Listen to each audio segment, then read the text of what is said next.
नमस्कार। आज हम कक्षा 10th से क्षितिज भाग 2 काव्य खंड से सूरदास के पद के अभ्यास प्रश्न उत्तर देखेंगे। प्रश्न क्रमांक 1, गोपियों द्वारा उद्धव को भाग्यवान कहने में क्या व्यंग निहित है?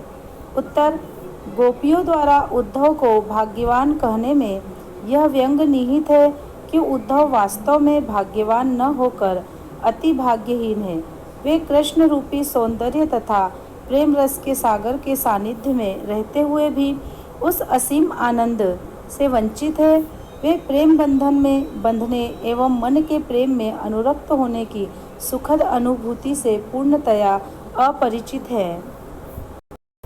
प्रश्न क्रमांक 2, उद्धव के व्यवहार की तुलना किस किस से की गई है? उत्तर, गोपियों ने उद्धव के व्यवहार की तुलना निम्नलिखित उदाहरणों से की है। गोपियों ने उद्धव के व्यवहार की तुलना कमल के पत्ते से की है, जो जल में रहते हुए भी उससे प्रभावित नहीं होता है। वह जल में रखे तेल के मटके के समान है, जिस पर जल की एक बूंद भी टिक नहीं पाती है। प्रश्न क्रमांक 3, गोपियों ने किन किन उदाहरणों के माध्यम से उद्धव को उलाहने दिए हैं? उत्तर, गोपियों ने अनेक उदाहरणों के माध्यम से उद्धव को उलाहने दिए हैं। गोपियाँ उद्धव के व्यवहार को कमल के पत्ते के समान बताती है, जो पानी में रहकर भी उससे अछूता रहता है, यानी वे प्रेम के मूरत कृष्ण के संग रहकर भी उस अर्थ नहीं जान पाए हैं। गोपियाँ उन्हें बड़भागी कहती है, जो कृष्ण के संग रहकर भी प्रेम के बंधनों से मुक्त हैं। उन्हें प्रेम के मायने नहीं पता है। वे उद्धव के योग संदेश को कड़वी ककड़ी के समान बताती हैं, जो उनसे नहीं खाई जाती, यानी वे उन बातों को नहीं समझ सकती हैं। प्रश्न क्रमांक 4, उद्धव द्वारा दिए गए योग के संदेश ने गोपियों की विरह अग्नि में घी का काम कैसे किया? उत्तर, गोपियाँ श्री कृष्ण के आगमन की आशा में बेचैन थी। वे एक एक दिन गिन रही थी और अपने तन मन की व्यथा को चुपचाप सहती हुई कृष्ण के प्रेम रस में डूबी हुई थी। परंतु कृष्ण ने स्वयं न आकर योग का संदेश देने के लिए उद्धव को भेज दिया। विरह की अग्नि में जलती हुई गोपियों को जब उद्धव ने कृष्ण को भूल जाने और योग साधना करने का उपदेश देना प्रारंभ किया, तब उद्धव द्वारा दिए गए योग के संदेश ने गोपियों की विरह अग्नि में घी का काम किया था।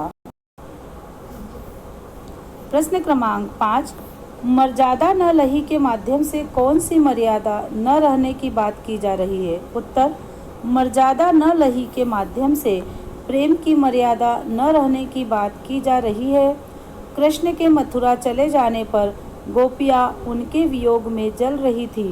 कृष्ण के आने पर ही उनकी विरह वेदना मिट सकती थी, परंतु कृष्ण ने स्वयं न आकर उद्धव को योग के संदेश के साथ भेज दिया, जिसने गोपियों को उनकी मर्यादा का त्याग करने पर आतुर किया था। प्रश्न क्रमांक 6, कृष्ण के प्रति अपने अनन्य प्रेम को गोपियों ने किस प्रकार अभिव्यक्त किया है? उत्तर, गोपियों ने कृष्ण के प्रति अपने अनन्य प्रेम को विभिन्न प्रकार से दिखाया है।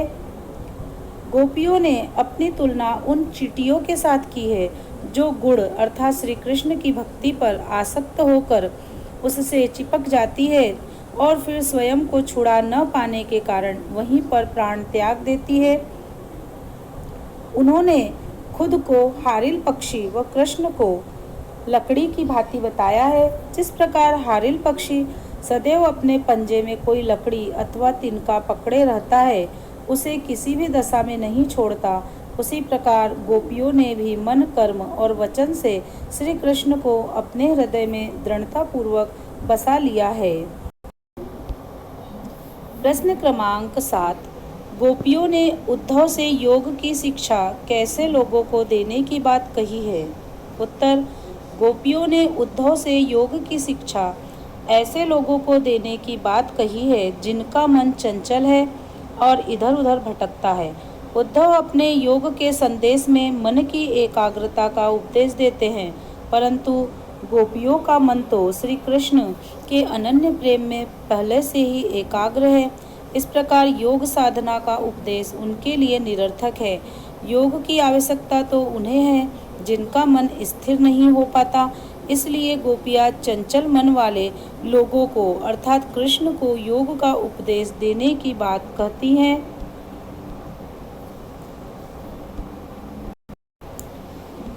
प्रश्न क्रमांक 8, प्रस्तुत पदों के आधार पर गोपियों का योग साधना के प्रति दृष्टिकोण स्पष्ट करें।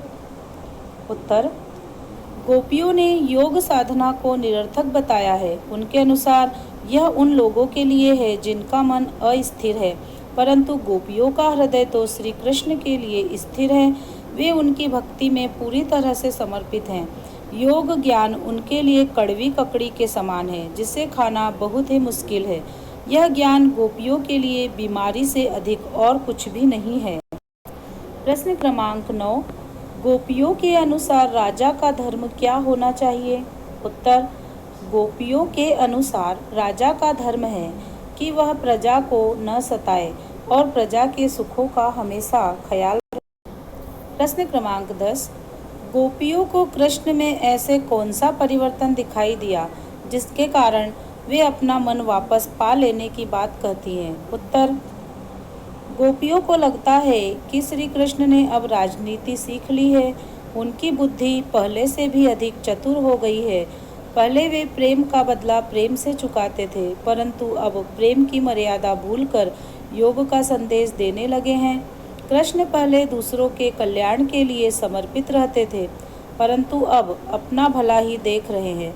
उन्होंने पहले दूसरों के अन्याय से लोगों को मुक्ति दिलाई, परंतु अब नहीं। श्री कृष्ण गोपियों से मिलने के बजाय योग की शिक्षा देने के लिए उद्धव को भेज दिए हैं। श्री कृष्ण के इस कदम से गोपियों के मन और भी आहत हुआ है। श्री कृष्ण में आए इन्हीं परिवर्तनों को देखकर गोपियाँ अपनों को श्री कृष्ण के अनुराग से वापस लेना चाहती हैं। प्रश्न क्रमांक 11, गोपियों ने अपने वाक्य चातुर्य के आधार पर ज्ञानी उद्धव को भी परास्त कर दिया। उनके वाक्य चातुर्य की विशेषताएं लिखिए। गोपियों के वाक्य चातुर्य की विशेषताएं इस प्रकार है। साहसी, गोपियाँ पूरी तरह से निडर है। वह उद्धव को कोसने से परहेज नहीं करती। वह उनके योग साधना के संदेश को कड़वी ककड़ी और बीमारी बताती है। व्यंग्यात्मकता, गोपियों ने बड़े ही प्रभावशाली ढंग से व्यंग करती है। वे उद्धव को बड़भागी कहती है, चूँकि वह श्री कृष्ण के पास रहकर भी प्रेम से अछूते रहे। यह कहकर वह उद्धव का उपहास करती है। स्पष्टता, वे स्पष्ट शब्दों में उद्धव को बताती हैं कि वे कृष्ण के प्रेम में पूरी तरह से लीन हैं, इसलिए उनके योग संदेश का उन पर कुछ असर नहीं पड़ने वाला है। प्रश्न क्रमांक 12, संकलित पदों को ध्यान में रखते हुए सुर के भ्रमर गीत की मुख्य विशेषताएं बताइए। उत्तर, भ्रमर गीत की मुख्य विशेषताएं हैं। निर्गुण और निराकार भक्ति से ज़्यादा सगुण और साकार भक्ति को ज़्यादा महत्व दिया गया है। योग साधना का महत्व प्रेम की एक निष्ठता के सामने कम है। गोपियाँ विरह वेदना झेल रही हैं। गोपियों ने सरलता, मार्मिकता, उपालंब, व्यंग्यात्मकता, तर्क शक्ति आदि के द्वारा उद्धव के ज्ञान योग को तुच्छ सिद्ध किया है। गोपियों ने खुद को हारिल पक्षी श्री कृष्ण को लकड़ी की भांति बताकर अनन्य प्रेम का परिचय दिया है। अनुप्रास, उपमा, दृष्टांत, रूपक, व्यक्तिरेक, विभावना, अतिशयोक्ति आदि अनेक अलंकारों का सुंदर प्रयोग किया गया है। शुद्ध साहित्यिक ब्रज भाषा का प्रयोग हुआ है। इसमें भी संगीतात्मकता का गुण सहज ही दृष्टिगत होता है। रचना और अभिव्यक्ति। प्रश्न क्रमांक 13, गोपियों ने उद्धव के सामने तरह तरह के तर्क दिए हैं। आप अपनी कल्पना से और तर्क दीजिए। उत्तर, गोपियों ने उद्धव के सामने तरह तरह के तर्क दिए हैं। हम भी निम्न तर्क दे सकते हैं। प्रेम कर विरह की वेदना के साथ योग साधना की शिक्षा देना कहाँ का न्याय है। अपनी बात पूरी न कर पाने वाले कृष्ण एक धोखेबाज है। कृष्ण अपने अन्य प्रेम करने वालों सबों को योग साधना का पाठ क्यों नहीं पढ़ाते। प्रश्न क्रमांक 14। उद्धव ज्ञानी थे, नीति की बातें जानते थे। गोपियों के पास ऐसी कौन सी शक्ति थी जो उनके वाक चातुर्य में मुखरित हो उठी है। उत्तर, गोपियों के पास उनके मन श्री कृष्ण के लिए प्रेम तथा भक्ति की अद्भुत शक्ति थी, जिस कारण उद्धव जैसे ज्ञानी को भी उन्होंने अपने तर्कों से हरा दिया था। प्रश्न क्रमांक 15। गोपियों ने यह क्यों कहा कि हरि अब राजनीति पढ़ आए हैं। क्या आपको गोपियों के इस कथन का विस्तार समकालीन राजनीति में नजर आता है? स्पष्ट कीजिए। उत्तर, गोपियों ने ऐसा इसलिए कहा है क्योंकि श्री कृष्ण ने सीधी उनसे प्रेम को भुलाने की बात न कर उन्हें उद्धव द्वारा योग संदेश का माध्यम अपनाने को कह रहे हैं। गोपियों का कथन है कि हरि अब राजनीति पढ़ाए हैं, आज की राजनीति में नजर आ रहा है। आज की राजनीति में नेता भी मुद्दों के बारे में साफ साफ नहीं कहते और मुद्दों को घुमा फिरा कर पेश करते हैं।